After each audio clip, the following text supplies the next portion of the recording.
Russia is scraping across the country to find manpower and weapons, including old tanks based in the Far East, having used up much of its military capacity in the first 100 days of its invasion of Ukraine, according to senior European officials with knowledge of the situation on the ground.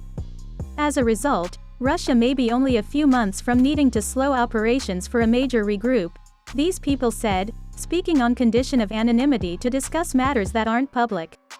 The Kremlin might also be forced to announce a mass mobilization in order to call up soldiers to continue the fight, the people said, though that's something President Vladimir Putin so far has been reluctant to do, as it would amount to a public admission the war isn't going as planned.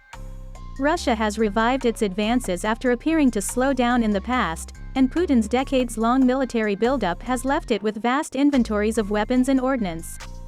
The situation at the front now is difficult, Ukrainian presidential advisor Mikhailo Podolyak wrote on Telegram on Tuesday. Russia, he said, has accumulated an awful lot of weapons. Steadily increasing their calls for more weapons in recent weeks, Ukrainian officials have given no public hint they think Russia's advance could soon run out of steam.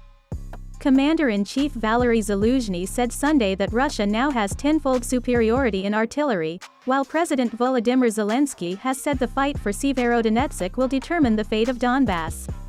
Still, Russia has lost a large amount of tanks and armored personnel carriers and has been forced to dip into stocks of older equipment, including decades-old T-62 tanks from its eastern military district. Russia continues to deploy insufficiently prepared volunteer and reserve forces to reinforce its ongoing operations, the Washington-based Institute for the Study of War said in a report Tuesday, noting social media reports of reservists training on D-20 artillery and T-80BV tanks dating from the Soviet era. Putin bets on Ukraine victory before his economy grinds to halt. Publicly, Russian officials deny any difficulties sustaining the war effort and vow to continue until their goals are achieved, though they don't specify what those are.